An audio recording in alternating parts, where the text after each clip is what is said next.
इसमें कोई संदेह ही नहीं कि समाज और मानव सृष्टि बिना महिला के अस्तित्व में ही नहीं रह सकती। हम भारत को भी माता कहते हैं और छत्तीसगढ़ को भी महतारी के माध्यम से हमने पहचान दी है। आज विज्ञान भी हमें यही बताता है कि विश्व के हर मानव में, महिला हो चाहे पुरुष हो, अगर आदम और हव्वा के समय से, एडम और ईव के समय से हम चलें, पहले मानव और पहले महिला के समय से चलें, तो हर वो मानव में अगर किसी का कण है तो वो पहली महिला का है जो सृष्टि की बनाने वाली हमारी माता थी, हमारी बहन थी, और उस आधार पे ये मानव समाज टिका हुआ है। आज हमें इस समाज को आगे बढ़ाना है, तो हमारी ही देश की जो परिकल्पना अर्धनारीश्वर की रही है, जब तक हम महिलाओं को और पुरुषों को बराबरी का स्थान नहीं दे पाएंगे, वो समाज कभी पूरी तरह से विकसित नहीं हो सकता, वो समाज कभी आगे नहीं उस हद तक बढ़ सकता जितनी हमारी परिकल्पना है।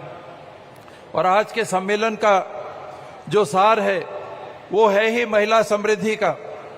हमें अगर महिलाओं को बराबरी का स्थान देना है तो जब तक हम आर्थिक रूप से उनको सशक्त करके बराबर नहीं बनाते तो वो शब्द रहेंगे, वास्तविकता नहीं हो सकती।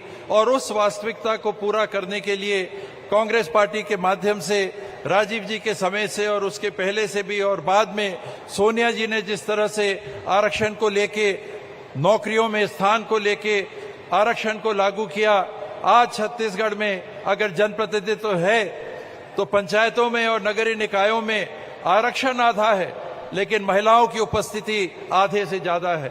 चाहे वो पंच हो, चाहे वो जनपद के सदस्य हो, चाहे वो जिले के सदस्य हो, चाहे वो अध्यक्ष हो।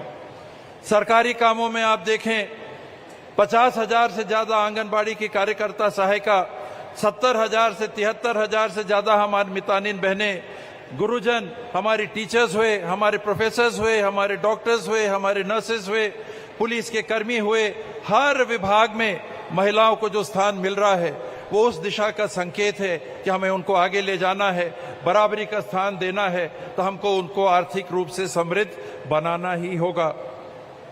स्व सहायता समूह चलते थे, मैं मानता हूं कि नाम के लिए चलते थे। भूपेश बघेल जी की अगुवाई में कांग्रेस की सरकार ने जो एक क्रांतिकारी कदम उठाया है, लाखों महिलाएं, एक समूह में अगर 10 महिलाएं हैं, 2 लाख 3 लाख से ज्यादा स्व सहायता समूह होंगे, आप सोचिए कितनी उनकी संख्या हो गई।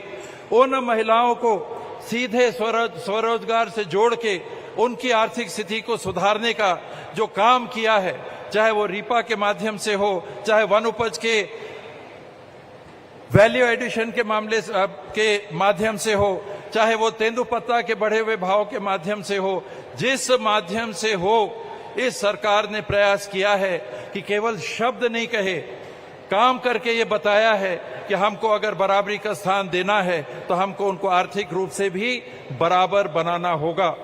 ये लक्ष्य, ये सरकार आने वाले समय में आप सबका आशीर्वाद मिला, आप सबका स्नेह मिला, आप सबका साथ मिला, तो इस क्रम को आगे बढ़ाएगी। और जो हमारी परिकल्पना है कि हर स्व सहायता समूह की हर बहन को कम से कम 6,000 रुपए महीने की आमदनी होनी चाहिए और टारगेट कम से कम 10,000 रुपए महीने का है, वहां तक हमको अगर पहुंचना है तो कांग्रेस की सरकार को आप दोबारा मौका देंगे तो मेरा विश्वास है कि आने वाले 5 सालों में इस लक्ष्य को भी प्राप्त करके प्रियंका जी की अगुवाई में इस लक्ष्य को हम पूरा करेंगे। प्रियंका जी ने कहा, मैं लड़की हूं, लड़ सकती हूं। महिलाओं के नाम से जितना इन्होंने ध्यान आकर्षित किया, आत्मबल बढ़ाया और आगे आने की रास्ते को साफ करने का काम किया, उसके साथ वो ये भी कह रही हैं कि मैं लड़ ही नहीं सकती हूं, मैं बढ़ूंगी भी और वो बराबरी का स्थान लूंगी जो मेरा मानव अधिकार है, जिसके लिए मैं हर महीने में हकदार हूं, और उस भविष्य की ओर मिलके हमको चलना है। ये नकली वाला आरक्षण नहीं, जो कह तो दिया 30% आरक्षण लागू होगा 2029 में, कौन देख रहा है 2029? आज क्यों नहीं किया आपने? आज आप कर सकते थे, लेकिन आपके इरादे साफ नहीं हैं। जिनके इरादे साफ हैं उनका साथ आपका मिलता रहेगा तो निसंदेह छत्तीसगढ़ देश में उस लक्ष्य का केंद्र बनेगा जिसे हमको हासिल करना है। आप सभी का बहुत बहुत आभार।